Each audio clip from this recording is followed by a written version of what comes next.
Hello प्यारे बच्चों, आप लोग कैसे हैं। आई होप कि आप लोग अच्छे होंगे, स्वस्थ होंगे, मस्त होंगे और तंदुरुस्त होंगे, अपने पढ़ाई में व्यस्त होंगे। लेकिन एक चीज का टेंशन है आप लोगों को, बोर्ड्स आ रहे हैं, एग्जाम की टेंशन। वीवीआई क्वेश्चन कहाँ से करूँ, कौन कौन से बुक लूँ, यही सोच रहे होगे ना। तो अब मत सोचिए, क्योंकि आज से मैं आपके हर समस्या का लेकर आया हूँ समाधान। तो मैं हूँ आपके टीचर, आपके फ्रेंड, आपके भाई, आपके अपने एजुकेशन प्लेटफॉर्मेशन नेक्स्ट क्लासेस पे स्वागत है आप सभी का। तो आज से मैं आपके बिहार बोर्ड एग्जाम के व्यू से मैथ का ऐसा वीवीआई ऑब्जेक्टिव क्वेश्चन कराने वाला हूं जिससे आपके एग्जाम में क्वेश्चन आने के 100% गारंटी है मेरे प्यारे बच्चों। आगे बढ़ने से पहले एक थॉट है मेरे प्यारे बच्चों, आगे बढ़ने से पहले एक थॉट है मेरे प्यारे बच्चों, जो आपके अपने जीवन में अच्छे काम कराने में सहायता करेगा, जो अच्छे काम कराने में सहायता करेगा मेरे प्यारे बच्चों। आज का एक सो विचार है मेरे प्यारे बच्चों।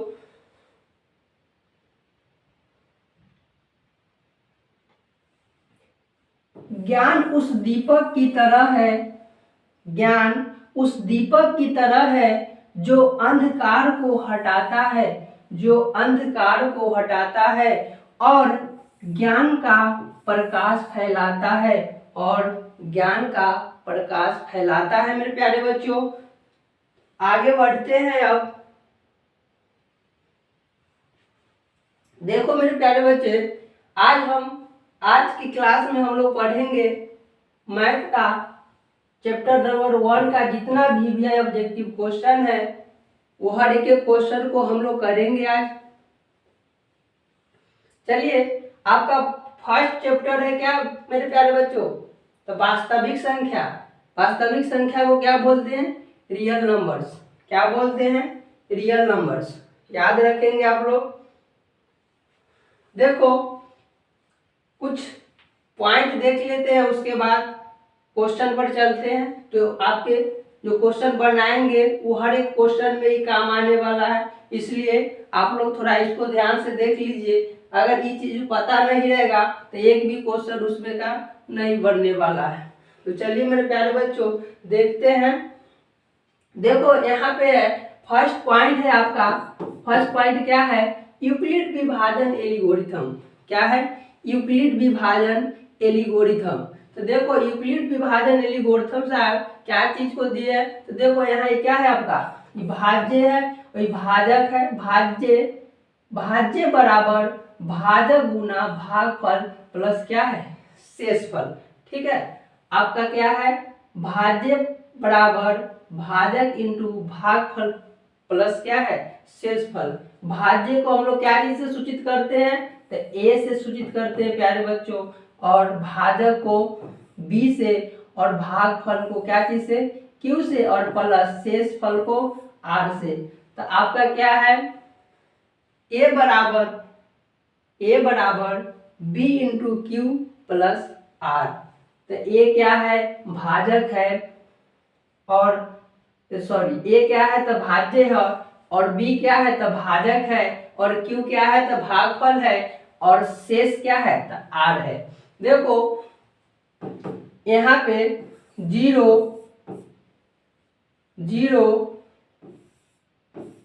जीरो क्या है, जीरो जो है यहाँ पे आर के बराबर भी है, और आर से क्या है, आर से छोटा भी है। आर का मान हमेशा क्या है, जीरो से बड़ा होगा और जीरो के बराबर होगा। और इसका कहने का मतलब है कि बी जो है, बी क्या है, हमेशा आर से बड़ा रहेगा। ठीक है, बी क्या है आपका, तो भी भाजक है, जिससे हम लोग भाग देते हैं वो भाजक है। तो भाजक क्या होगा, हमेशा आपका आर से बड़ा रहेगा शेषफल से। शेषफल जो आपका है क्या है, छोटा रहेगा, और भागफल हमेशा क्या, भाजक हमेशा क्या रहेगा, बड़ा रहेगा। तो चलो क्या हो गया आपका, ए बराबर B into Q plus R, याद रखेंगे। और इसका लिख लीजिएगा आप लोग, ध्यान से याद करिएगा कि क्या है, हमेशा आर क्या होता है, जीरो के बराबर होता है, और 0 से r का मान बड़ा होता है और b क्या होता है, हमेशा r से बड़ा होता है। एक और पॉइंट है मेरे प्यारे बच्चों, दो संख्याओं का गुणनफल। दो संख्याओं का गुणनफल बराबर क्या होता है, HCF इंटू क्या है, LCM। ठीक है, HCF इंटू LCM। HCF को हम लोग क्या बोलते हैं, मौसा बोलते हैं, और LCM को हिंदी में क्या बोलते हैं, लौसा बोलते हैं। अब यहाँ देखिए कि दो संख्या बोला है, तो दो संख्या कौन है, दो संख्या मान लीजिए कि A और क्या है B, कोई दो संख्या है, जो दो संख्या कोई भी है, ठीक है, A और B क्या है, कोई दो संख्या है, और उसका गुणनफल क्या है, HCF इंटू क्या है, LCM है। ठीक है, चलिए अब वर्ड नंबर में देखते हैं संख्याओं के प्रकार। प्राकृतिक संख्या है, प्राकृतिक संख्या क्या होते हैं, कौन कौन से प्राकृतिक संख्याएं होते हैं प्यारे बच्चों, तो देखो प्राकृतिक संख्याएं जो गिनती में जो जितना 1 से लेके जितना अनंत तक हम लोग गिनते हैं वो सब क्या है, एक प्राकृतिक संख्या है। ठीक है, मतलब 1 से जितना तक आप गिनते रहिए जो कभी खत्म होने वाला नहीं है, तो अनंत तक है, वो सब क्या है, आपका प्राकृतिक संख्या है। और सम संख्या क्या है मेरे प्यारे बच्चों, सम संख्या जो 2 से विभाज्य हो, जो 2 से पूरा पूरा भाग लग जाए, वो सब क्या है, सम संख्या है। ठीक है, तो देखो ये सब 2 क्या है आपका सम संख्या, 4 क्या है सम संख्या, 6 क्या है सम संख्या है, 8 क्या है सम संख्या है, 10 क्या है सम संख्या। इससे आगे आपको कहेगा 11 क्या है, तो 11 सम संख्या है नहीं ना, 11 विषम संख्या है, 12 क्या है सम संख्या, फिर 13 क्या है सम संख्या नहीं है, विषम संख्या है, फिर 14 क्या है सम संख्या है। तो जो 2 से पूरा पूरा भाग लग जाए वो क्या है, सब कौन सा अंक है बाबू, तो सब है क्या आपका सम संख्या। अब देखो विषम संख्या क्या होता है, विषम संख्या क्या होता है, तो देखो विषम संख्या आपका क्या है, 1 हो गया, 3 हो गया, 5 हो गया, 7 है, और कितना है 9 है। 1 3 5 7 9 ये सब क्या है विषम संख्या। विषम संख्या जो है खुद से कटेगा और 1 से कटेगा और दूसरा कोई अंक से कटेगा नहीं, उसको हम लोग क्या बोलते हैं, विषम संख्या, ऑड नंबर। और सम संख्या को क्या बोलते हैं, इवन नंबर। चलिए आपका है पूर्णांक संख्या।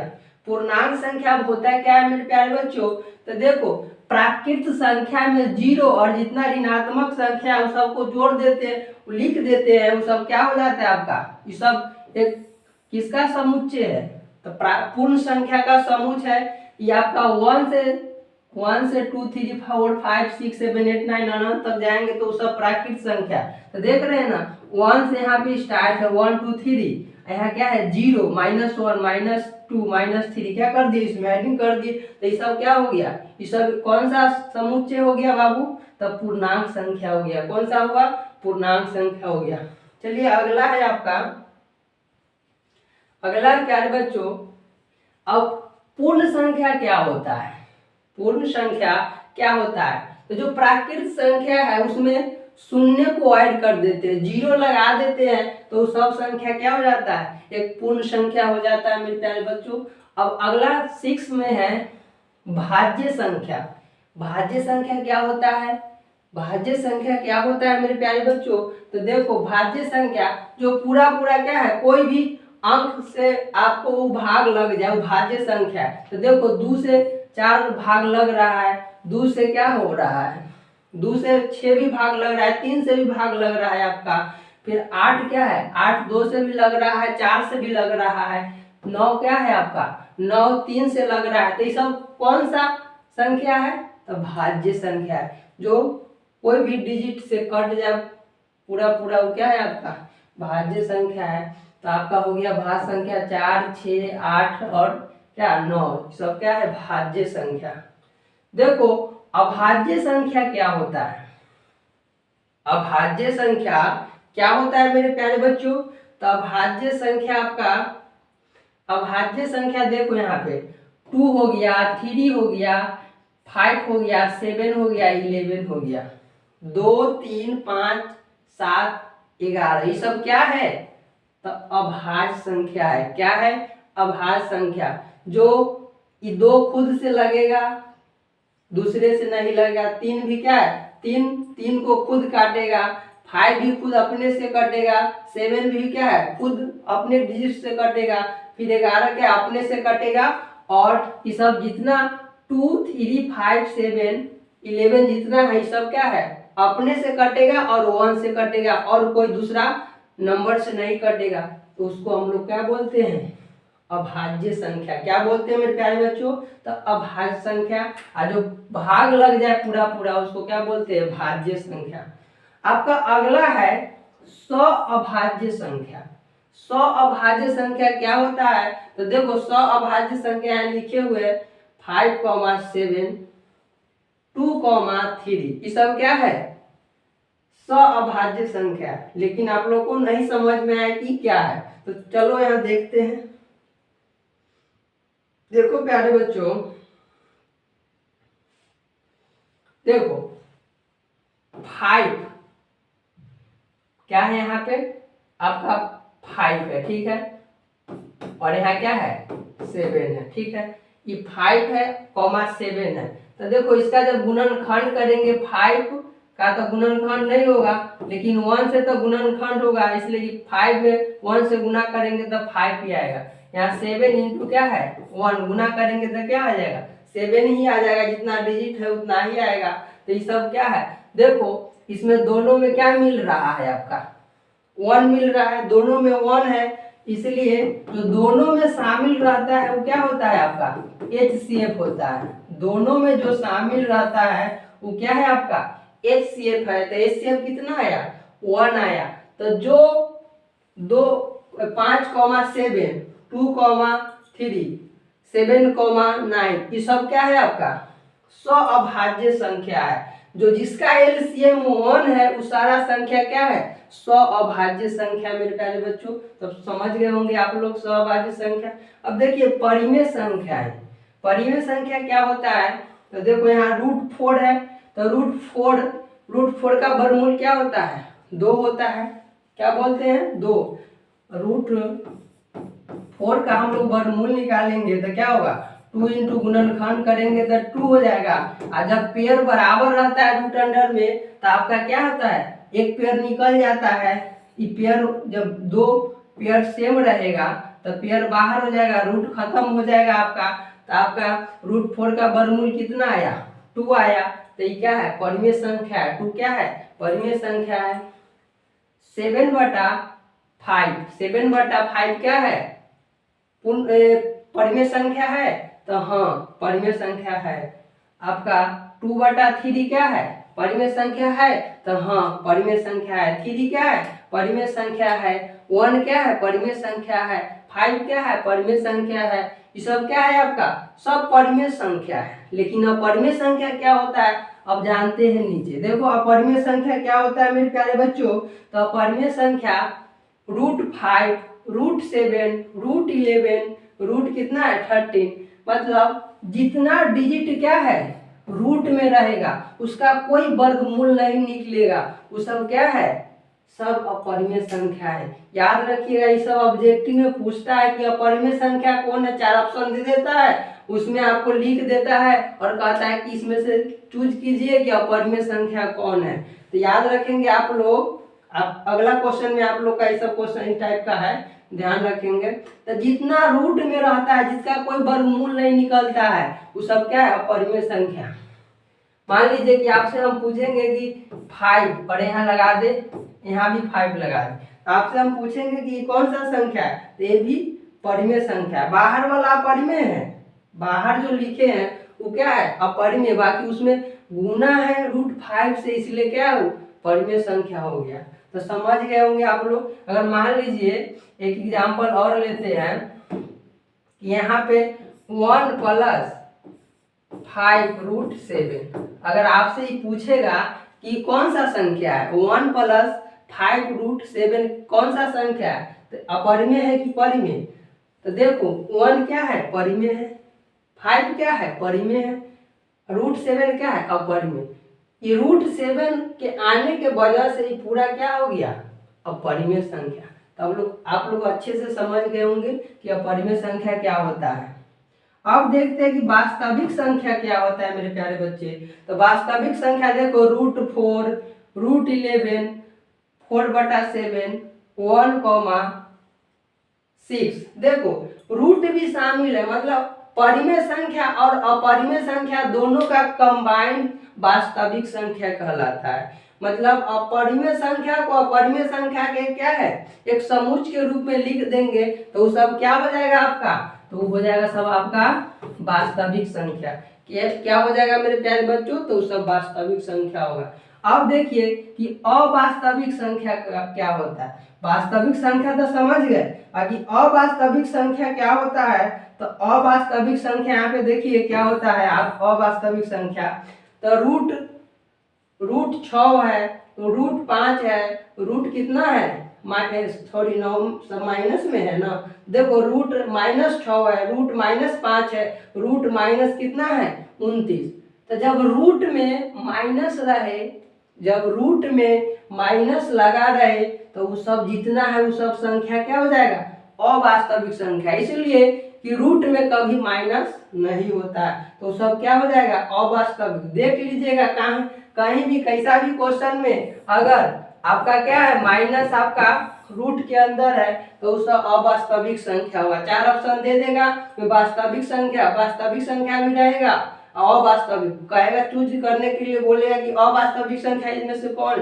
तो देख लीजिएगा जहाँ रूट अंदर में जो माइनस लगा रहेगा साइन निगेटिव का वो सब क्या है अवास्तविक संख्या है। ठीक है मेरे प्यारे बच्चों, तो आप लोग अच्छे से समझ गए होंगे एक एक पॉइंट को।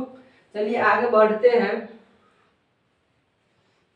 चलिए क्वेश्चन नंबर अब 1 पे आते हैं हम लोग। वेरी वेरी इंपोर्टेंट है। देखो कहता है कि दो धन पूर्णांक, क्या कह रहा है मेरे प्यारे बच्चों, दो धन पूर्णांक a तथा b के लिए यदि a बराबर b into Q plus r तो इसमें से कौन सा होगा। तभी इससे पहले तुरंत हम बताए थे ना कि क्या होता है, ये क्या है आपका तो भाज्य है, ये क्या है तो भाजक है आपका। ये क्या है देखो, ये क्या है आपका भाज्य, ये क्या है भाज्य, बी क्या है भाजक, बी क्या है भाजक, बी क्या है प्यारे बच्चों, तो बी है आपका भाजक है। और क्यू को क्या बोलते हैं भागफल, क्या बोलते हैं भागफल। ठीक है, और आर क्या है आपका, आर शेषफल है, क्या है शेषफल। याद रखेंगे कि ए को भाज्य बोलते हैं और बी को भाजक बोलते हैं और क्यू को भागफल और आर को क्या बोलते हैं शेषफल बोलते हैं मेरे प्यारे बच्चों। तभी तुरंत इससे पहले क्वेश्चन बताए थे ना कि जब ऐसा लिखा रहे ये बराबर भाजक बराबर भाज्य बराबर भाजक इंटू भागफल प्लस शेष, तो आपका कौन सा ऑप्शन होगा बताए थे ना। आपका कौन सा ऑप्शन राइट होगा मेरे प्यारे बच्चों, तो ऑप्शन नहीं, सॉरी गलती है, ये नहीं होगा आपका यहाँ पे होगा कौन सा मेरे प्यारे बच्चों, तो आपका ऑप्शन डी हो जाएगा। बताए थे ना अभी से कि हमेशा क्या होता है शेषफल जो होता है हमेशा क्या होता है 0 के बराबर आता है या कभी 0 से बड़ा आता है। अब बी का मान हमेशा क्या आता है हमेशा आर से बड़ा। मतलब यहाँ पे एक एग्जाम्पल देख लेते हैं। एक एग्जाम्पल है आपका, मान लीजिए कि यहाँ आपका क्या है 10 को क्या चीज से 2 से भाग करते हैं तो यहाँ क्या हो जाएगा 5 दूना 10। ठीक है, ये पूरा कटेगा तो क्रॉस कीजिए या 0 लिखिए, बतवा एक ही है। चलिए अब अगला देखते हैं, एक और लेते हैं, यहाँ 3 लेते हैं, यहाँ क्या लेते हैं 11 लेते हैं। ठीक है, अब यहाँ देखो 11 को 3 से डिवाइड करेंगे तो कितना होगा 3 तिया 9 होगा, तो ये माइनस करेंगे तो आपका यहाँ पे कितना आएगा 2 आएगा। आ गया, तो देखो हमेशा r का मान शेषफल है, r क्या है शेषफल है, तो देख रहे हैं ना शेषफल r के बराबर आ रहा है, 0 आ रहा है तो r के बराबर है। और इसमें देखिए इस एग्जाम्पल में देखिए यहाँ शेषफल क्या आ रहा है 2 आ रहा है, तो 2 जब आ रहा है तो देख रहे हैं ना तो ये जो भाजक दिया हुआ है आपका उससे क्या है, बड़ा है ना, बड़ा। चलिए अब अगला क्वेश्चन है, तो याद रखेंगे आप लोग, क्या है राइट आंसर आपका ऑप्शन डी है। देखो मेरे प्यारे बच्चों, अगला क्वेश्चन है आपका कि परिमेय संख्याओं और अपरिमेय संख्याओं के समूह को क्या कहते हैं। परिमेय संख्याओं और अपरिमेय संख्याओं के समूह को क्या कहते हैं। तो देखो ऑप्शन ए में है वास्तविक संख्या, ऑप्शन बी में है अवास्तविक संख्या, ऑप्शन सी में है विषम संख्या, ऑप्शन डी में है अभाज्य संख्या। तभी हम बताए हैं ना कि परिमेय संख्या और अपरिमेय संख्या क्या होता है। अपरिमेय संख्या और परिमेय संख्या और अपरिमेय संख्या को एक लिखते हैं। मान लीजिए यहाँ पे 0 है, 1 है, 2 है, 3 है, 4 है, डैश डैश, फिर यहाँ पे क्या हो गया कॉमा -1, कॉमा -2, कॉमा माइनस क्या है आपका 3, डैश डैश। ये सब क्या है एक आपका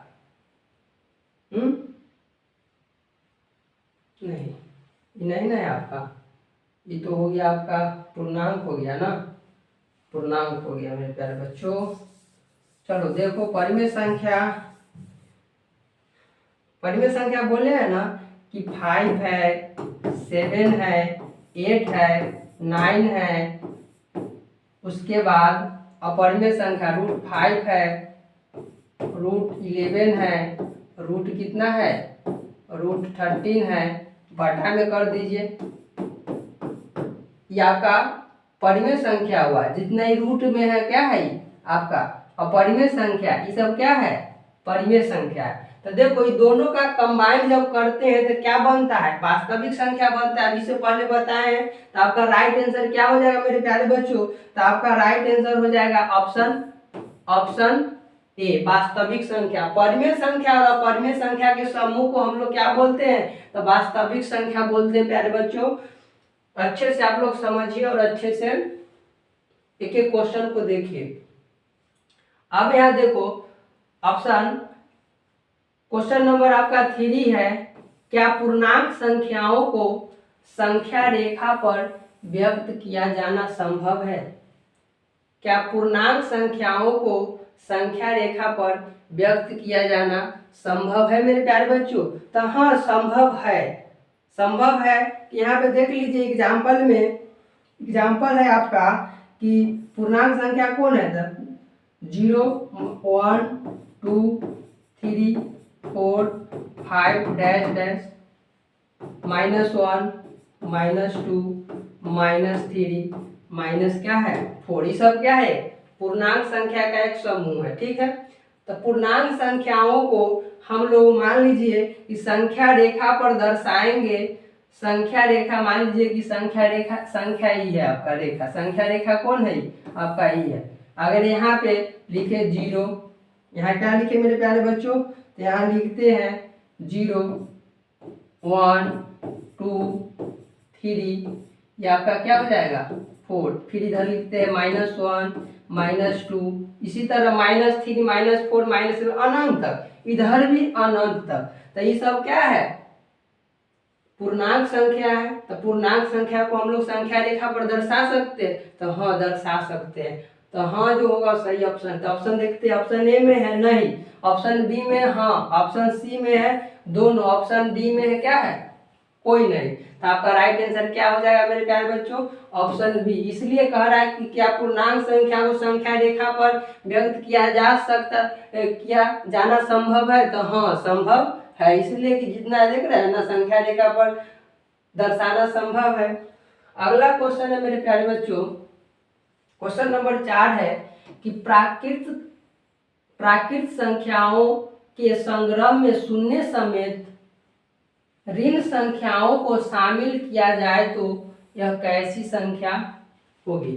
ठीक है, मतलब प्राकृत संख्या दिया हुआ है, उसके संग्रह में हम लोग क्या चीज शून्य 0 को और जितना ऋणात्मक संख्या है उसको शामिल हम कर देंगे तो कैसा संख्या बनेगा। तो ऑप्शन ए में है प्राकृत संख्या ऑप्शन बी में है भाज्य संख्या, ऑप्शन सी में है पूर्णांक और डी में है क्या, इनमें से कोई नहीं। तो आपका राइट आंसर क्या हो जाएगा मेरे प्यारे बच्चों? देखो प्राकृत संख्या ये आपका क्या है, ये प्राकृत संख्या, इसमें क्या जोड़ने के लिए बोल रहा है, जीरो। और ऋण संख्या, ऋण मतलब -1 -2 -3, ये सब जो है एक समुच्चय बन रहा है।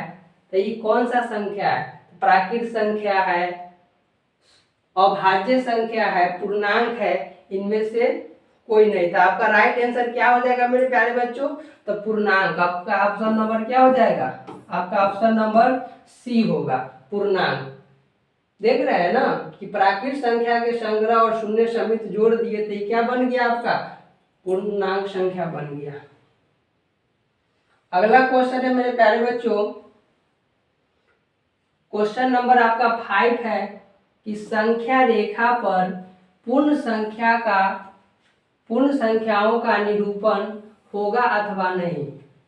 संख्या रेखा पर पूर्ण संख्याओं का निरूपण होगा अथवा नहीं। तो देखो ऑप्शन ए में कह रहा है कि होगा, ऑप्शन बी में कह रहा है कि नहीं होगा, ऑप्शन सी में कह रहा है कि ए और बी दोनों, ऑप्शन डी में कह रहा है इनमें से कोई नहीं मेरे प्यारे बच्चों। तो देखो यहाँ पे कह रहा है आपका कि संख्या रेखा पर पूर्ण संख्या को निरूपित होगा अथवा नहीं। तो देखो यहाँ पे ये 0 हो गया, 1 हो गया, 2 हो गया, 3 हो गया, 4 हो गया, 5। देखो तो इसको संख्या रेखा पर दर्शाएंगे तो क्या हो जाएगा ना, संख्या रेखा, मान लीजिए कि संख्या रेखा है, इस पर क्या कर दे, इस पर अगर डिजिट को हम लोग दर्शाएंगे तो क्या होगा, 0 1 2 3 4 5 6 7 8 9 ऐसी संख्या रेखा पर दर्शाएंगे तो दर्शाया जा सकता है ना, निरूपित होगा। तो आपका राइट आंसर क्या हो जाएगा मेरे प्यारे बच्चों? ऑप्शन ए होगा कि संख्या रेखा पर पूर्ण संख्या का निरूपण होगा। ठीक है। आपका अगला क्वेश्चन है प्यारे बच्चों, आपका अगला क्वेश्चन है, क्वेश्चन नंबर 6 है कि सभी प्राकृत संख्याओं के संग्रह शून्य समेत को क्या कहते हैं? मतलब जितना प्राकृत संख्या है उसमें शून्य अगर जोड़ देते हैं तो उसको हम लोग क्या बोलते हैं? तो देखो आपका ऑप्शन ए में क्या है प्यारे बच्चों? तो पूर्ण संख्या है आपका, ऑप्शन बी में है प्राकृत संख्या, ऑप्शन सी में है परिमेय संख्या, ऑप्शन डी में है अपरिमेय संख्या। तो कह रहा है कि प्राकृत संख्या में क्या जोड़ेंगे? प्राकृत संख्या क्या है अभी तुरंत बताए हैं फर्स्ट टाइम में। तो 1 2 3 5 7 ये सब क्या है मेरे प्यारे बच्चों? तो ये सब प्राकृत संख्या है। अब प्राकृत संख्या में 0 जोड़ देते हैं तो क्या बन जाता है? पूर्ण संख्या। तो आपका राइट आंसर क्या हो जाएगा मेरे प्यारे बच्चों? तो आपका राइट आंसर हो जाएगा पूर्ण संख्या, ऑप्शन ए। अगला क्वेश्चन है प्यारे बच्चों 7 नंबर, अगर पूर्णांक b a पूर्णांक से पूर्णतः विभाज्य है तो b को a का क्या कहा जाएगा? b को a का क्या कहा जाएगा मेरे प्यारे बच्चों? तो यहाँ पे देखो a में है भाज्य, ऑप्शन बी में है अपवर्त्य, ऑप्शन सी में है शेषफल, ऑप्शन डी में है कोई नहीं। तो क्या हो जाएगा मेरे प्यारे बच्चों? तो आपका राइट आंसर हो जाएगा क्या? भाज्य। मतलब अगर पूर्णांक संख्या b a पूर्णांक से पूर्ण विभाज्य है तो b को a का क्या कहा जाएगा? जब पूर्ण विभाज्य है, जब पूर्ण क्वेश्चन में कह दे रहा है कि विभाज्य है तो भाज्य संख्या होगा तब तो विभाज्य हो रहा है ना। तो आपका राइट आंसर क्या हो जाएगा मेरे प्यारे बच्चों? Option A. क्वेश्चन नंबर आपका 8 है बाबू, क्या जीरो किसी पूर्णांक को विभाजित करता है? आपसे क्वेश्चन कर रहा है क्या जीरो किसी पूर्णांक को विभाजित करता है मेरे प्यारे बच्चों? तो ऑप्शन ए में कहता है कि हाँ, ऑप्शन बी में कहता है नहीं, ऑप्शन सी में कहता है, क्या कहता है मेरे प्यारे बच्चों, ऑप्शन में कहता है सी में कि ए और बी दोनों, ऑप्शन डी में कहता है कि इनमें से कोई नहीं। तो क्या जीरो किसी पूर्णांक संख्या को विभाजित कर सकता है, तो नहीं, नहीं करेगा, नहीं करेगा। आपका राइट आंसर क्या हो जाएगा मेरे प्यारे बच्चों, आपका राइट आंसर हो जाएगा आपका नहीं। आपका राइट आंसर क्या हो जाएगा मेरे प्यारे बच्चों, नहीं। इसलिए कि मान लीजिए यहाँ पे कि आपका 5 है, बटा में 0 से अगर डिवाइड करेंगे तो ये अपरिभाषित होगा, ठीक है ना, इन्फिनिटी आएगा, इसलिए कभी भी डिवाइड नहीं होगा। तो आपका क्या बोलेंगे हम लोग कि क्या जीरो किसी पूर्णांक को विभाजित करता है, तो नहीं करता है। अगर यही 0 ऊपर रहता और 5 नीचे रहता तो विभाजित करता है, तो करता है, ठीक है। अगला क्वेश्चन है प्यारे बच्चों, नेक्स्ट क्वेश्चन है आपका, क्वेश्चन नंबर आपका 9 है, यूक्लिड विभाजन एल्गोरिथम, यूक्लिड विभाजन एल्गोरिथम का अनुप्रयोग होता है। यूक्लिड विभाजन एल्गोरिथम का अनुप्रयोग होता है क्या चीज में, तो ऑप्शन ए में है प्यारे बच्चों धन, ठीक है ना, दो धनात्मक पूर्णांकों के लॉस निकालने में, धनात्मक मतलब पॉजिटिव, प्लस साइन वाला जितना रहेगा वो सब क्या है, धनात्मक है। तो दो धनात्मक पूर्णांकों के लॉस एलसीएम निकालने पर, ठीक है ना, ऑप्शन बी में है प्यारे बच्चों, ऑप्शन बी में है कि दो धनात्मक पूर्णांकों के मौसा निकालने में, ऑप्शन सी में है तीन धनात्मक पूर्णांकों के मौसा निकालने में, ऑप्शन डी में है प्यारे बच्चों तीन धनात्मक पूर्णांकों के लॉस निकालने में। तो आपका राइट आंसर क्या हो जाएगा मेरे प्यारे बच्चों, जब यूक्लिड विभाजन एल्गोरिथम हम लोग निकालते हैं तो क्या निकालते हैं, मॉस एचसीएफ निकालते हैं। तो आपका राइट आंसर क्या हो जाएगा मेरे प्यारे बच्चों, तो ऑप्शन आपका क्या हो जाएगा, बी हो जाएगा, ऑप्शन बी हो जाएगा प्यारे बच्चों। अगला क्वेश्चन है आपका, धनात्मक विषम पूर्णांक, धनात्मक विषम पूर्णांक किस रूप का होता है, किस रूप का होता है प्यारे बच्चों, धनात्मक विषम पूर्णांक किस रूप का होता है। तो देखो ऑप्शन ए में है 2 इंटू क्यू रूप का होता है, 2q रूप का होता है, और 3q-1 रूप का होता है, 2q+1 रूप का होता है। तो देखो सब क्या चीज में है, q जो है हमेशा क्या है, सब धनात्मक है, सब पॉजिटिव में है, निगेटिव में कोई नहीं कर रहा, सब क्या है, धनात्मक में है। तो देखो इसमें से ऐसा p का मान, q का मान ऐसा क्या रखे, ऐसा मतलब जितना प्राकृतिक संख्या रखेंगे ना उसमें क्या होना चाहिए, विषम संख्या आना चाहिए, ठीक है। तो देखो इसमें मान लीजिए कि 2 में हम लोग क्या 1 रखते हैं, तो 2 में 1 से गुना करते हैं तो 2 आ रहा है, तो 2 सम संख्या, तो विषम संख्या हुआ नहीं।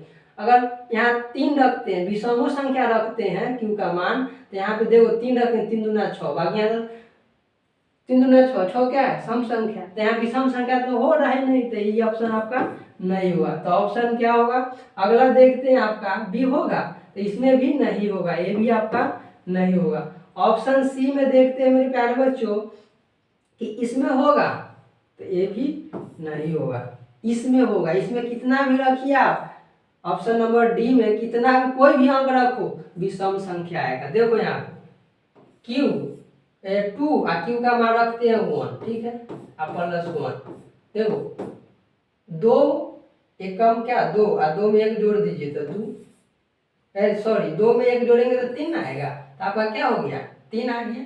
अब यहाँ देखिए फिर रखिए यहाँ पे 2 और क्यू का मान क्या ले लेते हैं, क्यू का मान रख लीजिए 5 रख लीजिए, आप +1 रख दीजिए, ठीक है।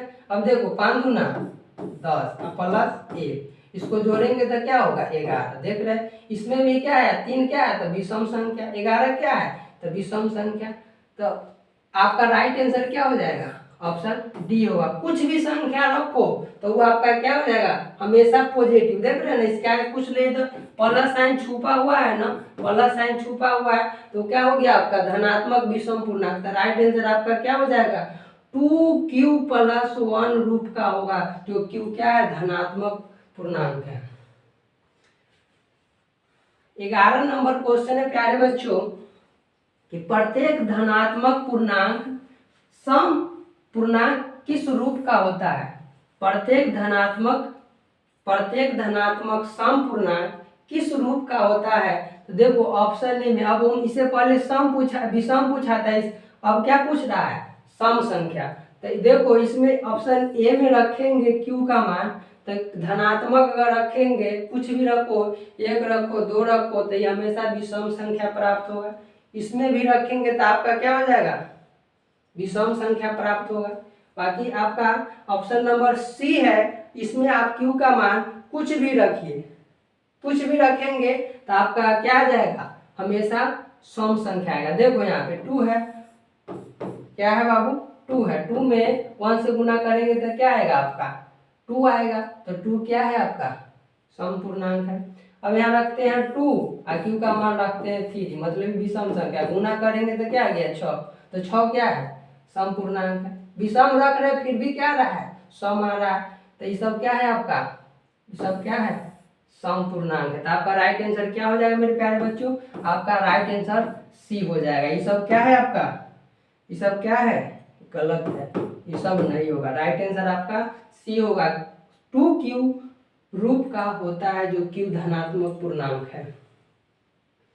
अगला क्वेश्चन है मेरे प्यारे बच्चों, ऑप्शन नंबर 12, यूक्लिड विभाजन एल्गोरिथम।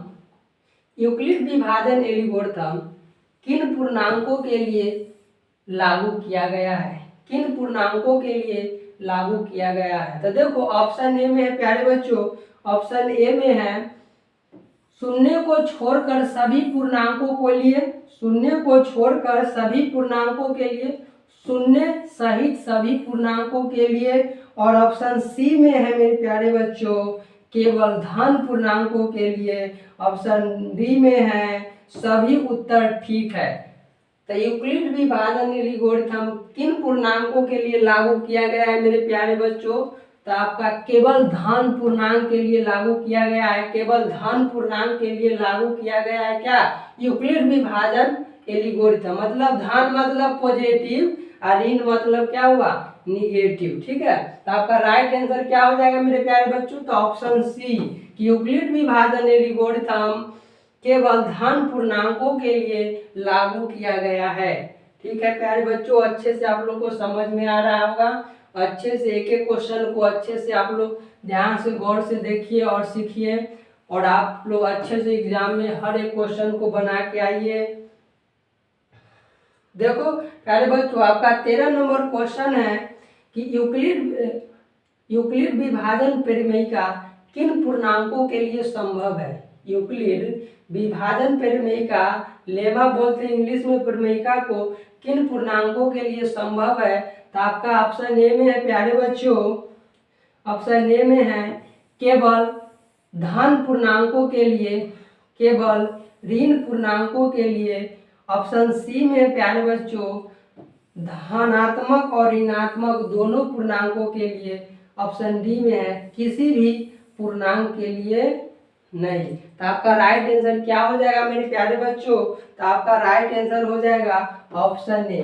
क्या हो जाएगा, ऑप्शन ए, केवल धनात्मक पूर्णांकों के लिए यूक्लिड विभाजन परिमेयिका या यूक्लिड विभाजन एल्गोरिथम केवल धनात्मक पूर्णांकों के लिए लागू किया गया है प्यारे बच्चों। अगला क्वेश्चन है आपका 14 नंबर क्वेश्चन है प्यारे बच्चों कि दो धनात्मक पूर्णांकों ए और बी, कोई दो धनात्मक पूर्णांक ए और बी है, उसका क्या है HCF, सबसे बड़ा पूर्णांक डी है, तो डी और ठीक है ना, डी द्वारा विभाजित होगा। तो ऑप्शन ए में कहता है केवल ए, ऑप्शन बी में कहता है केवल बी, ऑप्शन सी में कहता है ए और बी दोनों, ऑप्शन डी में कहता है इनमें से कोई नहीं। तो आपका राइट आंसर क्या हो जाएगा मेरे प्यारे बच्चों, तो राइट आंसर आपका हो जाएगा यहाँ पे क्या हो जाएगा, आपका राइट आंसर ये होगा। लेकिन समझ में नहीं आया आप लोगों को, चलिए समझाते हैं। मान लीजिए कि यहाँ पे एग्जाम्पल एक ले लेते हैं, ठीक है, एग्जाम्पल लेते हैं यहाँ पे 40 और 60 ले लेते हैं, ठीक है। 40 क्या है, किसका मान है 40, तो 40 है आपका ए का मान, और 60 किसका मान है, बी का। मतलब दो धनात्मक पूर्णांक बोला ना, तो ए धनात्मक पूर्णांक जो है 40 है और बी धनात्मक पूर्णांक क्या है, 60 है। ठीक है, इसका हम लोग क्या करते हैं, गुणनखंड करो तो 40 का गुणनखंड करेंगे तब 2 से लगाएंगे तो क्या हो जाएगा, आधा करेंगे तो 20 आएगा, फिर 2 से लगाएंगे आधा करेंगे तो 10 आएगा, फिर 2 से लगाएंगे आधा करेंगे तो 5 आएगा। अब नहीं लगेगा तो 2 कितना गुणनखंड आया 40 का, तो यही आपका है। 60 का गुणनखंड करो तो 60 का जब गुणनखंड करेंगे तो 2, जब आधा करेंगे 2 से तो क्या हो जाएगा यहाँ पे 30 आपका, फिर यहाँ 2 से आधा करेंगे 15 आएगा, फिर 2 से लगेगा 15, क्या 2 के पार है 15 है, नहीं ना, 3 के पार 3 से लग जाएगा, तो यहाँ लिखेंगे क्या मेरे प्यारे बच्चों, 3 5 15। अब इतना ही रहेगा। तब यहाँ देखिए मेरे प्यारे बच्चों आप लोग कि 40 क्या है, 40 है, तो 40 का गुणनखंड क्या आया, कै गो 2 है, 3 गो, कै गो 2 है 3 गो, 5 कै गो, 5 कै गो मेरे प्यारे बच्चों, तो 5 आपका है ये गो, 5 कै गो है ये वो है। ठीक है, सॉरी 5 कितना है, ये वो है। ठीक है, तो 40 का गुणनखंड क्या है, 2 इंटू 2 इंटू 5। अब 60 का यहाँ पे क्या है, देखो 60 का गुणनखंड क्या आया है, 60 का गुणनखंड क्या आया है, कै गो 2 है तो 2 गो, और 3 एगो है गुना 3, अब गुना क्या हो जाएगा 5 हो जाएगा। तो देखो यहाँ पे कह रहा है क्या चीज, एलसीएम, एलसीएम कह रहा है।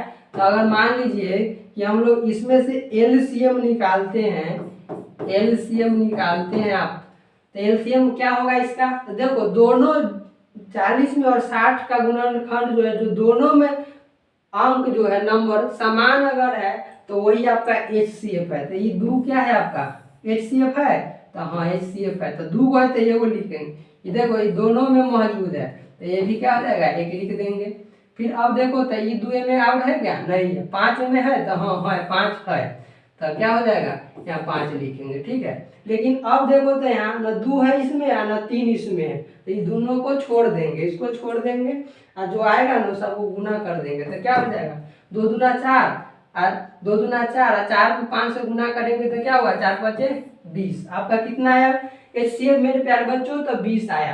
तो देखो आप समझो यहाँ दो धनात्मक पूर्णांक ए और बी, ए और बी, ए कितना है 40, बी कितना है 60। ठीक है, एचसीएफ सबसे बड़ा डी है, एचसीएफ क्या है सबसे बड़ा डी है, तो डी जो आया आपका कितना है, आपका डी क्या आया हम लोग निकाले, तो डी आपका 20 है। ठीक है, डी आपका क्या है 20, तो कहता है कि दो तो डी द्वारा विभाजित होगा, जो डी 20 आया तो 20 से ही 40 और 60 डिवाइड होगा पूरा पूरा, तो हाँ होगा, देखते हैं करके होता है कि नहीं होता है।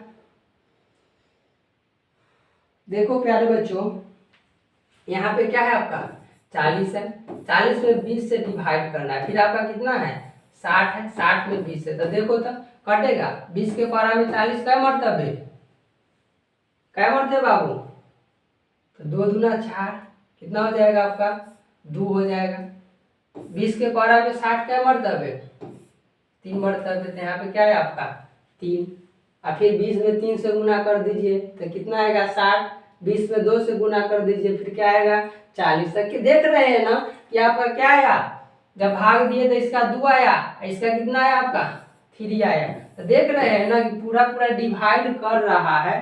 तो वही कहता है क्वेश्चन में कि दो धनात्मक पूर्णांकों ए और बी का एचसीएफ सबसे बड़ा पूर्णांक डी है, तो डी द्वारा विभाजित होगा कौन कौन, तो देखो केवल ए कह रहा था, क्या कह रहा था मेरे प्यारे बच्चों, तो कह रहा था कि केवल ए, फिर कह रहा था ऑप्शन बी में केवल बी, ऑप्शन सी में कह रहा है ए और बी दोनों, और डी तो छोड़ दो, ए और बी दोनों, तो देखो ए और बी दोनों क्या है पूरा पूरा डिवाइड कर रहा है, तो इसलिए आपका राइट आंसर क्या हो जाएगा ऑप्शन सी, ए और बी दोनों, मतलब ए सही है ए भी सही, ऑप्शन ए भी सही ऑप्शन बी भी सही, इसलिए ए और बी दोनों हो जाएगा। ठीक है, अब अगला क्वेश्चन देखते हैं मेरे प्यारे बच्चों, आप लोग अच्छे से इसको समझ गए होंगे। चलिए अब अगला है आपका 15 नंबर आपका है, क्या है मेरे प्यारे बच्चों 15 नंबर आपका क्वेश्चन है कि दो धनात्मक पूर्णांक सी और डी, दो धनात्मक पूर्णांक क्या है सी और डी है, और सी जो है डी से क्या है, बड़ा है। सी जो है डी से बड़ा है और भागफल तथा शेषफल आर है। भागफल और शेषफल क्या है बाबू, आर है। जहां जीरो क्या है, आर से जीरो आर के बराबर है और आर से आर का मान जो आएगा आपका जीरो से बड़ा भी आएगा और जीरो के बराबर भी आएगा। और डी का मान क्या आएगा, हमेशा डी का मान आर से क्या आएगा, बड़ा आएगा। तो इससे पहले क्वेश्चन हम बताए थे मेरे प्यारे बच्चों, बताए थे ना। यहाँ पे देखो आर बी के जगह पर क्या रख दिया है, डी रख दिया है। तो इससे पहले हम बताए हैं आपको, वही ना है सब। ये आपका आर क्या था, आर क्या था, शेषफल। डी क्या था, वहां बी लिखे थे तो बी क्या था आपका, बी क्या था मेरे प्यारे बच्चों, तो भाजक था आपका। ठीक है, तो देख रहे हैं ना, भाजक हमेशा क्या होता है, शेषफल से हमेशा बड़ा होता है। तो आपका कौन सा रूप का था वहां पे, यही रूप का था ना। ऑप्शन कौन सा हो जाएगा, सी। आपका ऑप्शन राइट क्या हो जाएगा, ऑप्शन बी हो जाएगा। ऑप्शन राइट क्या हो जाएगा, बी हो जाएगा। देखो बताए थे यहाँ वहाँ कि ए बराबर क्या लिखे थे, बी इंटू क्या होगा, क्यू प्लस आर।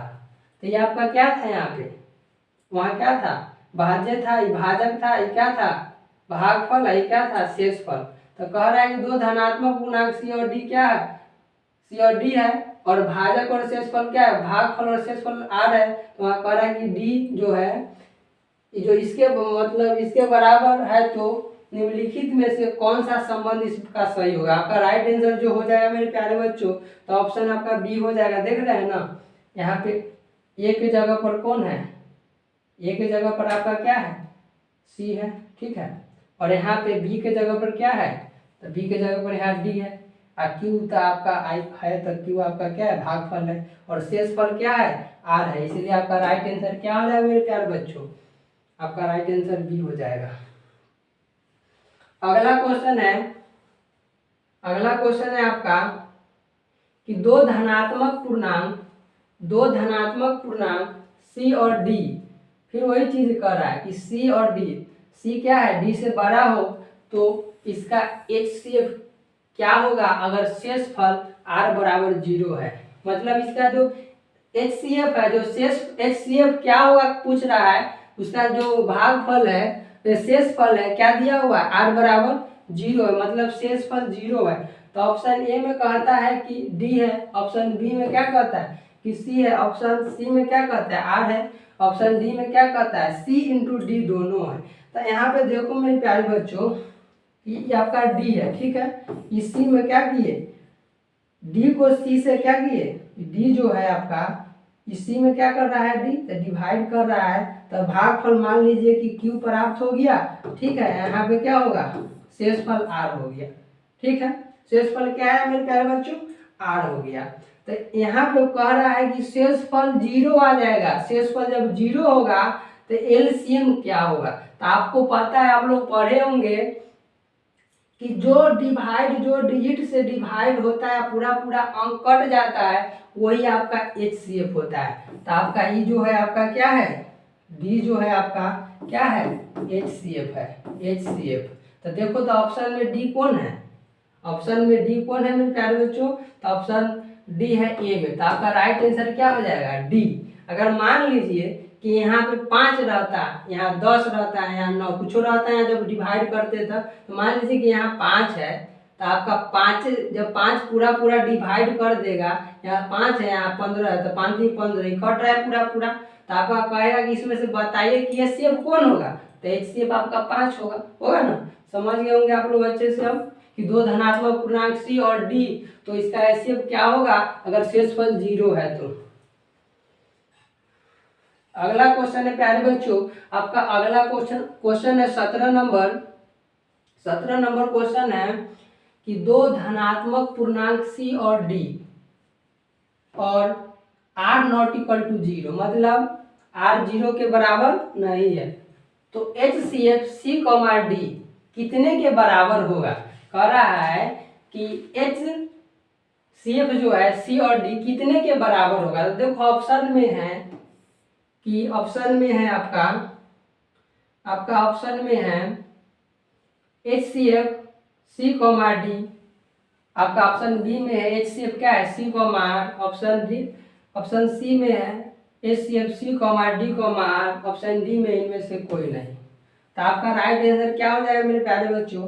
तो आपका राइट आंसर हो जाएगा, कह रहा है कि जीरो क्या है, जीरो आर जो शेष फल है जीरो के बराबर नहीं है, मतलब जीरो कुछ शेष जो शेष फल है कुछ ना कुछ है, पूरा पूरा डिवाइड नहीं लगा, इसलिए आपका राइट आंसर क्या हो जाएगा?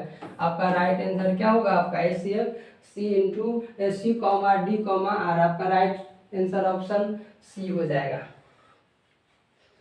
अगला नंबर क्वेश्चन है मेरे प्यारे बच्चों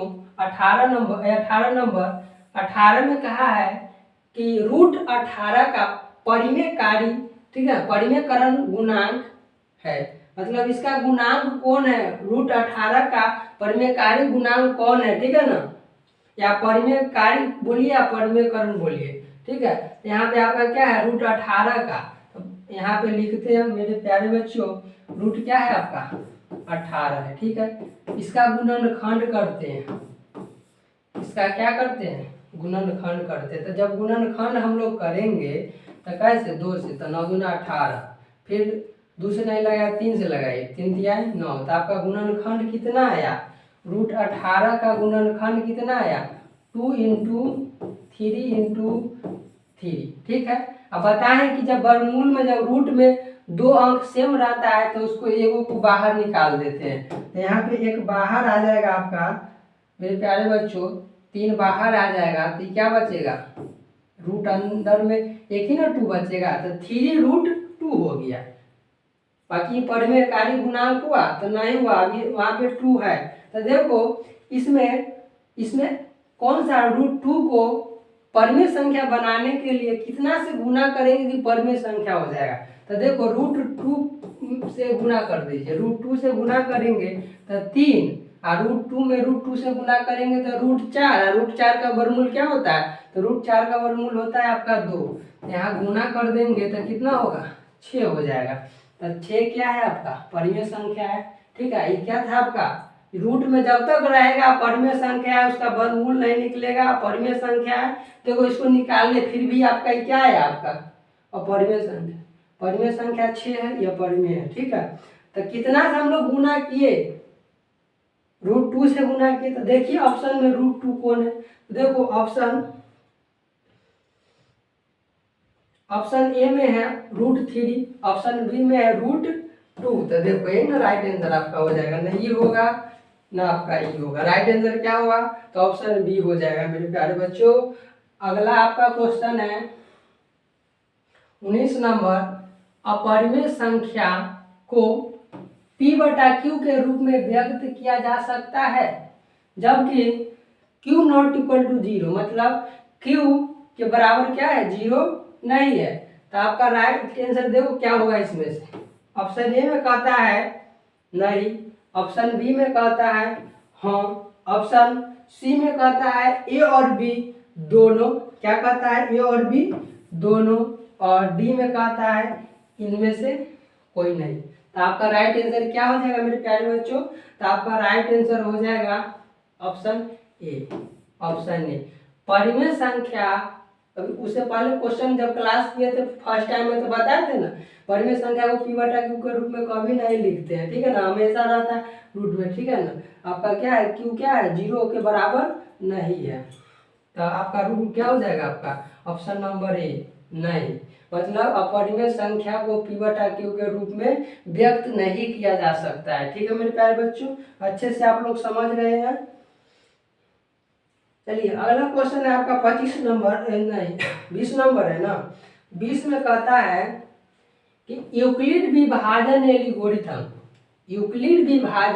एल्गोरिथम 2 धनात्मक पूर्णांकों के निम्न में किसे परिकलित करने की तकनीक है? यूक्लिड विभाजन एल्गोरिथम 2 धनात्मक पूर्णांकों के निम्न में किसे परिकलित करने की तकनीक है?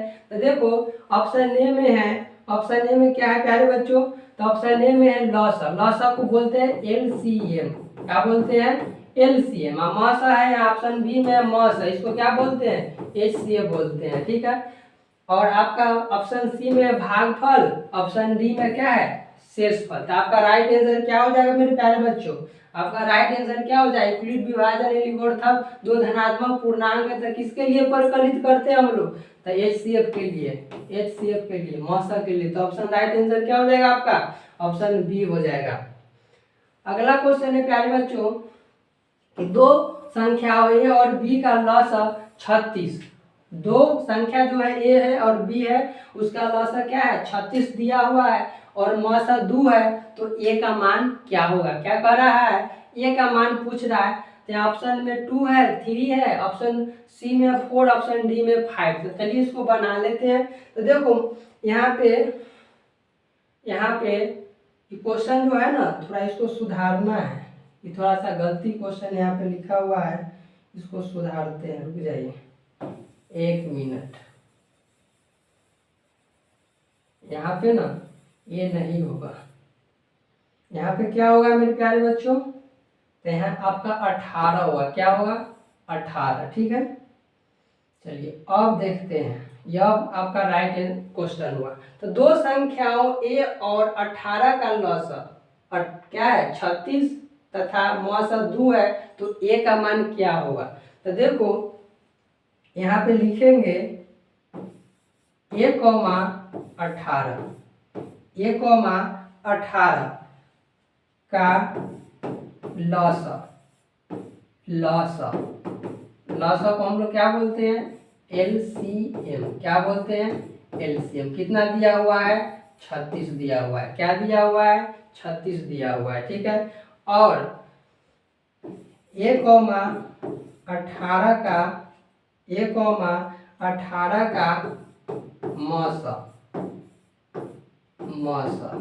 मौसा कितना दिया हुआ है? HCF कितना दिया हुआ है प्यारे बच्चों? तो HCF आपका मौसा दिया हुआ है आपका कितना? 2 दिया हुआ है। क्या है? 2 है। ठीक है, देखो आते आते आप लोग को हम बताए थे कि दो संख्या दिया रहेगा ए और बी, दो संख्या का गुणनफल क्या होता है? तो LCM इंटू क्या होता है? दो संख्या का जो गुणनफल होता है, गुणनफल या गुणनखंड बोलिए, ठीक है ना? तो क्या होता है? LCM इंटू HCF, यही ना होता है। यहाँ लिखते हैं थोड़ा सा, यहाँ लिख दीजिए थोड़ा सा। यहाँ लिखेंगे दो संख्याओं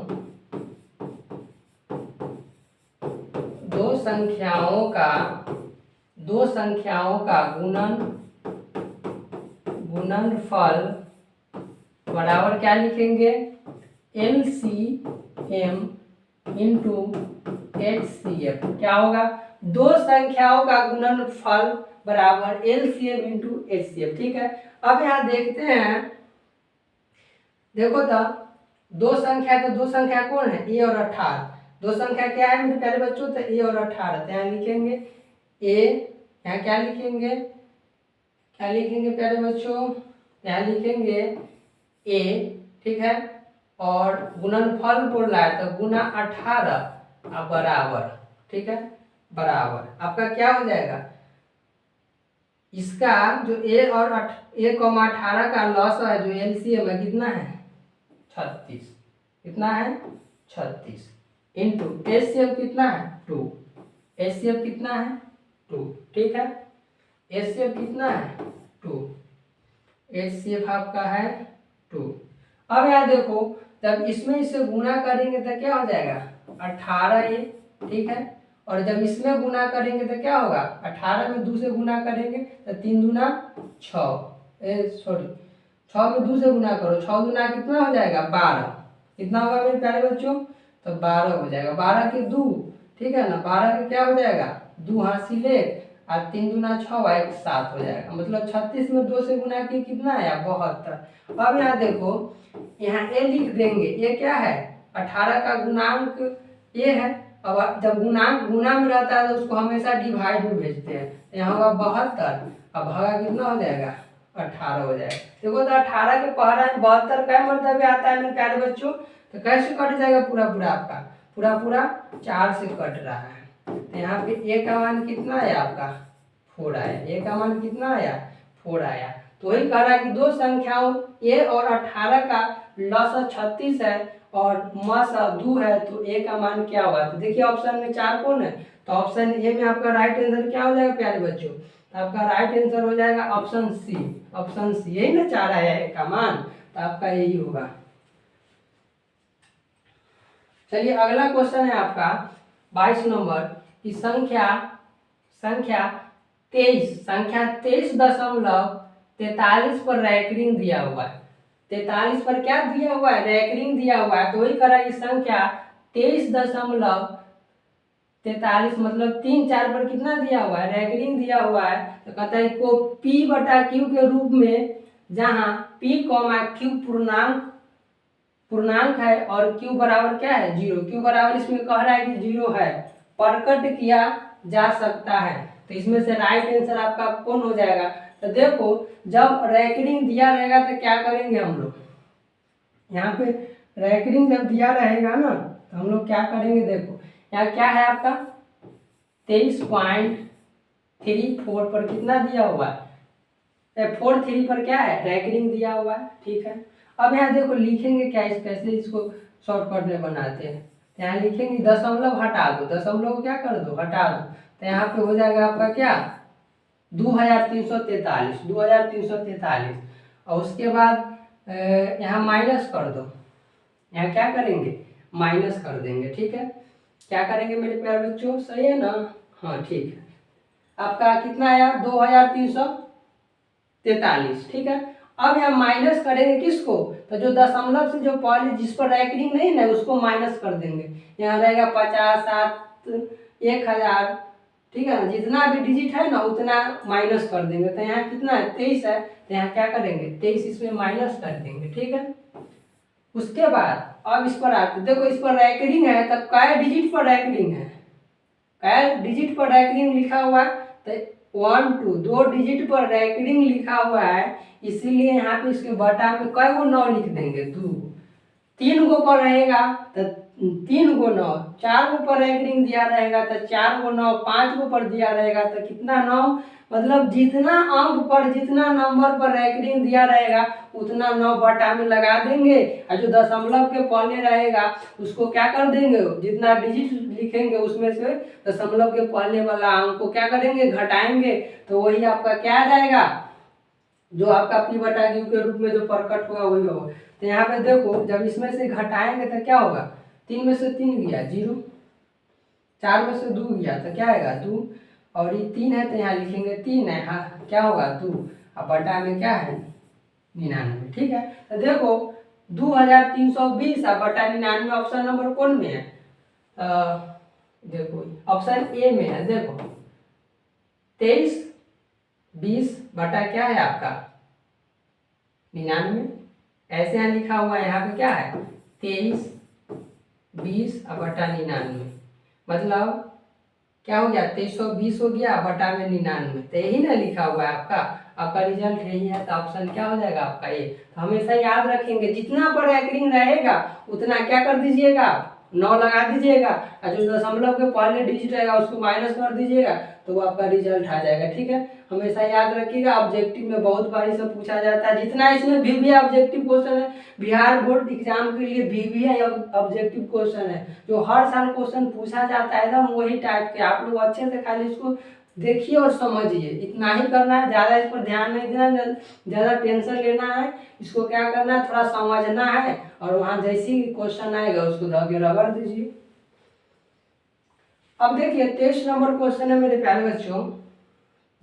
23 नंबर है 5, 15 और 20 के लसा और मसा का अनुपात क्या होगा? ठीक है, 5 और कह रहा है कि 15 और 20 के लसा मतलब LCM और HCF का अनुपात क्या है मेरे प्यारे बच्चों? तो चलो देखते हैं क्या होता है अनुपात। देखो यहाँ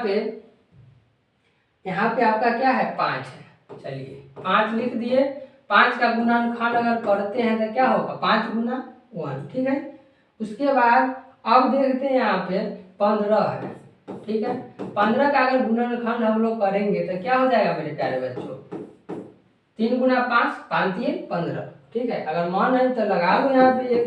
ठीक है, लेकिन सब में गुणनखंड होता है। ठीक है, अब यहाँ देखो अगला है आपका क्या 20। ठीक है, 20 का अगर गुणनखंड हम लोग करेंगे क्या होगा, 2 गुना 2, 2 दूना 4 और 4 बचे 20। ठीक है, यही है ना आपका। तो यहाँ पे देखो इसमें हम लोग निकालते हैं एलसीएम और एचसीएफ। क्या निकालेंगे, एलसीएम और एचसीएफ। तो यहाँ पे देखो हम लोग निकालते हैं पहले एचसीएफ। ठीक है, एचसीएफ।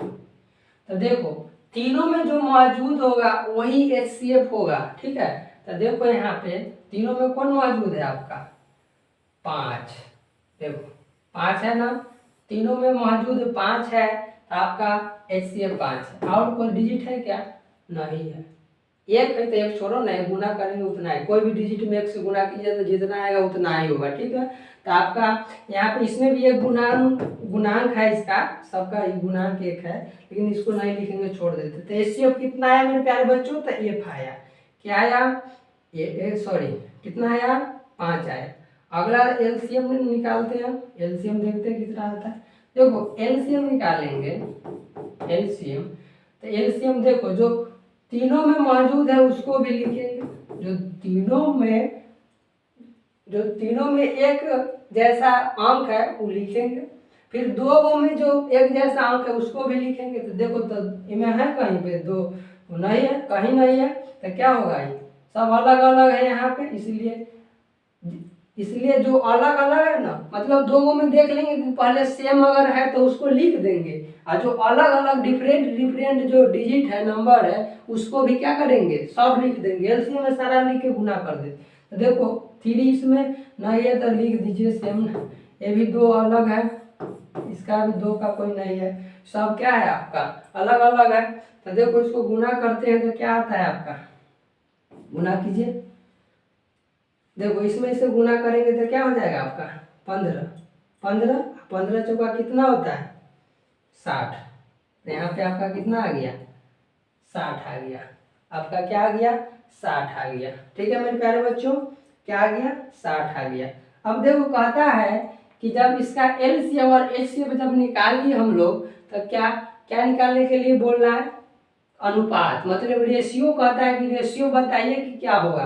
तो देखो अनुपात बराबर लिखेंगे, तो एलसीएम पहले कर रहा है तो एलसीएम ऊपर लिखेंगे, एलसीएम बटा में क्या हो जाएगा एचसीएफ। सॉरी गलती लिखा रहा है, क्या है एलसीएम। तो देखो यहाँ पे एलसीएम बटा में क्या हो जाएगा एचसीएफ। ठीक है, मतलब इसका अनुपात क्या हुआ। तो देखो तो एलसीएम हम लोग कितना निकाले हैं 60। एलसीएम कितना निकाले 60। एलसीएम आपका 60 है, एचसीएफ क्या है 5 है, तो यहाँ लिखेंगे 5।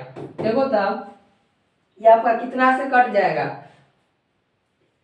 60, 5 से भाग देंगे तो 12 बचे 60, आपका क्या हो जाएगा 12 से कट जाएगा आपका, तो कितना है आपका 12 आ गया 12। देखो जब पूरा ये डिवाइड हो गया 12 आ गया, बाकी नीचे कुछ नहीं है तो 1 तो छुपल है ना, तो नीचे 1 छुपा हुआ है प्यारे बच्चों। तो आपका क्या हो जाएगा 12/1 कर देते, इसलिए कि अनुपात में लिखना है। यहाँ लिख सकते हैं ना इसको कि 12:1, मतलब 12 अनुपात क्या होगा 1। देखो ऑप्शन में कौन सा ऑप्शन सही है, ऑप्शन ए नहीं है, ऑप्शन बी में भी नहीं है, ऑप्शन सी में भी नहीं है, ऑप्शन डी है 12:1। तो आपका राइट आंसर क्या हो जाएगा मेरे प्यारे बच्चों, तो 12:1, 12:1 आपका राइट आंसर हो जाएगा। आप लोग अच्छे से समझिए। अब यहाँ देखिए अगला क्वेश्चन क्या कहता है बाबू, 24 नंबर। अगर x एक भाज्य संख्या को P1, P2, P3 dash dash Pn के रूप में गुणनखंडित किया जाता है, तो P1, P2 dash dash Pn को कैसी संख्या कहते हैं। ठीक है, तो ऑप्शन ए में है आपका मेरे प्यारे बच्चों, ऑप्शन ए में है भाज्य संख्या, ठीक है ना, क्या है भाज्य, बी में है सम संख्या, ऑप्शन सी में है विषम संख्या, ऑप्शन डी में क्या है भाज्य है। तो मान लीजिए कि कोई संख्या है, ठीक है, कोई संख्या मान लीजिए कि आपका क्या है, मान लीजिए कितना, मान लीजिए 20 है आपका, ठीक है। तो इसको गुणनखंड करो, गुणनखंड करेंगे तो 10 हो जाएगा, फिर 5 हो जाएगा। तो इसका गुणनखंड जो आया 20 का जो गुणनखंड आया 2 इंटू 20 का गुणनखंड क्या आया, 20 का गुणनखंड क्या आया मेरे प्यारे बच्चों, 20 का गुणनखंड आया, इसको मिटा देते हैं पूरा, 20 का गुणनखंड आया कितना है मेरे प्यारे बच्चों, 2 इंटू 5, ठीक है। अब यहाँ देखिए ये आपका क्या था 20 है, कुछ भी डिजिट ले लीजिए। अब जो इसका जो ये x है, कोई भी संख्या ले लीजिए, अगर एक संख्या हम जो भाज्य संख्या लेते हैं तो ये भाज्य संख्या पूरा पूरा ही लग जाएगा, ठीक है ना। अब मान लीजिए कि इसका गुणनखंड हम करेंगे, इसका जब हम लोग गुणनखंड करेंगे तो क्या आया 20 का 2 इंटू 5 आया, ठीक है। तो ये जो 2 और ये 5 क्या है, भाज्य संख्या है, सम संख्या की अभाज्य संख्या। तो पहले यहाँ पे क्या कराएंगे, वो ये P1 P2 P3 P4 P5 Pn को कैसी संख्या बोलेंगे। तो देखो ये सब क्या है, खुद से कटने वाला डिजिट है, खुद से कटेगा। अभाज्य संख्या इसमें दोनों में कंपेयर करते हैं, ए और डी वाला में, तो भाज्य संख्या तो नहीं होगा, इसलिए कि खुद से ही कट रहा है। तो ये सब जो खुद से ही कटता है और एक से कटता है वो सब क्या होता है, तो भाज्य संख्या होता है। तो आपका राइट आंसर क्या हो जाएगा मेरे प्यारे बच्चों, तो आपका राइट आंसर हो जाएगा ऑप्शन ए, अभाज्य संख्या, ठीक है। अगला क्वेश्चन है आपका 25 नंबर क्वेश्चन है मेरे प्यारे बच्चों। 25 में कहता है, 25 नंबर आपका क्वेश्चन है कि 4 के पावर n के शून्य पर समाप्त होने के लिए, ठीक है ना, अभाज्य गुणनखंड में 2 के अलावे कौन अभाज्य संख्या गुणनफल के रूप में होना चाहिए, गुणनफल के रूप में कौन अभाज्य संख्या होना चाहिए, ठीक है ना। अब यहाँ देखिए यहाँ पे कितना कह रहा है, आपका कितना कह रहा है, यहाँ पे आपका 4 की पावर क्या है n, अगर इसको हम ऐसे लिखेंगे तो 2 के पावर 2 और इसका पूरा का पावर n, फिर इसको लिखेंगे तो 2 और इसमें गुना हो जाएगा 2 में n से तो 2n, ठीक है। अब यहाँ देखिए कि यहाँ पे n का मान मान लीजिए कि हम लोग क्या लेते हैं, n का मान लीजिए कि 1 लेते हैं, ठीक है। तो इसमें इसे गुना करेंगे तो क्या हो जाएगा 2 के पावर 2 और 2 को 2 बार गुना करने के लिए, 2 के पावर 2 है तो मतलब कथी, 2 में कह रहा है कि 2 में 2 से गुना करिए। तो यहाँ पे 2 में 2 से गुना करेंगे तो क्या होगा आपका 4 आएगा, ठीक है। थोड़ा समझिए इसको। एक और लेते हैं आपका, मान लीजिए कि यहाँ पे क्या है 2 है, 2 के पावर 2 है, n का मान यहाँ पे 1 ली है तो यहाँ पे ले लीजिए 2 ले लीजिए, ठीक है। अब यहाँ देखो 2 और 2 में 2 से गुना करेंगे तो कितना होगा 4, ये 2 को 4 में गुना कर देंगे, 4 गुना 8 नहीं होगा, 2 को कह रहा है कि 4 बार गुना कीजिए, कितना बार 4 बार, तो यहाँ लिखेंगे कितना 2 गुना 2 गुना 2 गुना 2, क्या बार हो गया 4, इसमें गुना कीजिए, 2 दूना 4 दूना 8 8 दूना 16, कितना है आपका 16। अब यहाँ समझिए दोनों में कहता है कि n 4 के पावर n शून्य पर समाप्त होने के लिए अभाज्य गुणनखंड में 2 के अलावे, ठीक है ना, 2 के अलावे कौन अभाज्य संख्या गुणनफल के रूप में होगा। तो देखो इसमें 1 रखिए, 2 रखिए, 3 रखिए, 4 रखिए, 5 रखिए, 6 रखिए, 7 रखिए, कुछ भी रखिए, बाकी इसके लास्ट में 0 कभी नहीं आएगा, तो 0 कब आएगा मेरे प्यारे बच्चों, तो कह रहा है कि कौन सा अभाज्य संख्या का गुणनखंड इसमें ये 2 में जो है ना, ये 2 उसमें कौन सा संख्या से गुना कर देंगे, ये 2 में नीचे वाला 2 में, कि आपका क्या हो जाएगा 0 संख्या का मतलब 0 पर समाप्त होगा, ठीक है। तो देखो यहाँ पे आपका फर्स्ट में किए 4, तो 4, ठीक है ना। अभाज्य संख्या बोला है तो अभाज्य संख्या 5 लीजिए, देखो 5 अभाज्य संख्या लेते हैं तो 5 लेंगे, तो 5 में गुना करेंगे तो क्या होगा 4 5 20, देखो लास्ट में क्या रहा है 0, ठीक है। यहाँ क्या है आपका 16, ठीक है, 16 में 5 से गुना करेंगे, 16 बचे 80, देखो इसमें लास्ट से गुना करें, तब 0 पर समाप्त होने के लिए 5 मतलब भाज्य गुणनखंड 5 है, उससे क्या करना पड़ेगा, गुना करना पड़ेगा, तभी जितना डिजिट है 0 पर समाप्त होगा, और नहीं तो नहीं होगा, कभी भी 0 पर समाप्त नहीं होगा।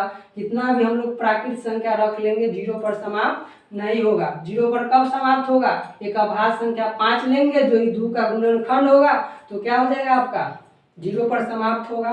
तो क्या होगा आपका 0 पर समाप्त होगा, तो क्या हो गया 5 से जब गुणनखंड हो गुना होगा तो आपका 0 पर वो समाप्त होगा। ठीक है, तो आपका इसमें से देखो क्या कहता है ऑप्शन। ऑप्शन ए में है, ऑप्शन ए में है 3, ऑप्शन बी में है 4, ऑप्शन बी में क्या है 4 है, ऑप्शन सी में क्या है 5 है, ऑप्शन डी में है कोई नहीं था। कितना से गुना करने पर 0 पर समाप्त हो रहा है डिजिट, तब 5 से गुना किए हैं तो 0 पर समाप्त हो रहा है, इसलिए राइट आंसर आपका क्या हो जाएगा मेरे प्यारे बच्चों, तो आपका राइट आंसर हो जाएगा ऑप्शन सी। ठीक है, चलिए अगला क्वेश्चन है आपका 26 नंबर, कहता है कि यदि प्रथम पद, ठीक है सॉरी, यदि प्रथम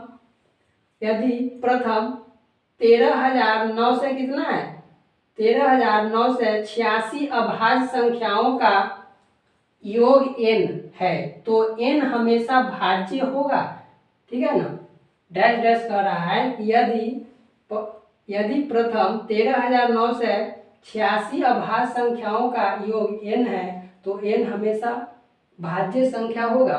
तो इसमें से देखो ऑप्शन ए में है 6, ऑप्शन बी में है 4, ऑप्शन सी में क्या है, ऑप्शन सी में 8, ऑप्शन डी में क्या है कोई नहीं। तो आपका राइट आंसर क्या हो जाएगा मेरे प्यारे बच्चों, देखो ना 8 से इसको भाग दीजिएगा तो कभी नहीं कटेगा, 8 4 से भाग दीजिएगा कभी नहीं कटेगा, तो कटेगा कौन चीज से, तो आपका 6 से भाग देंगे ना तो पूरा पूरा ये कट जाएगा।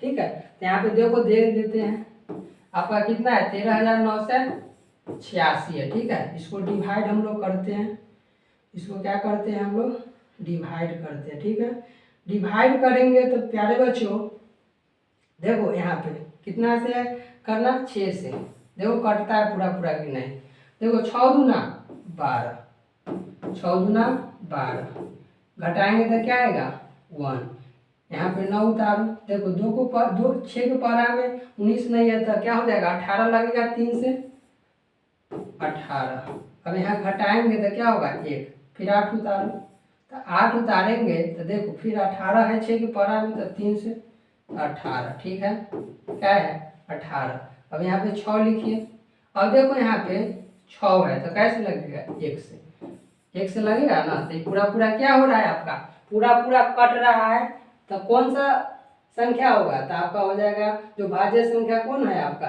तो 6 है जो इसको पूरा पूरा क्या कर रहा है काट रहा है। ठीक है, चलिए आगे बढ़ते हैं।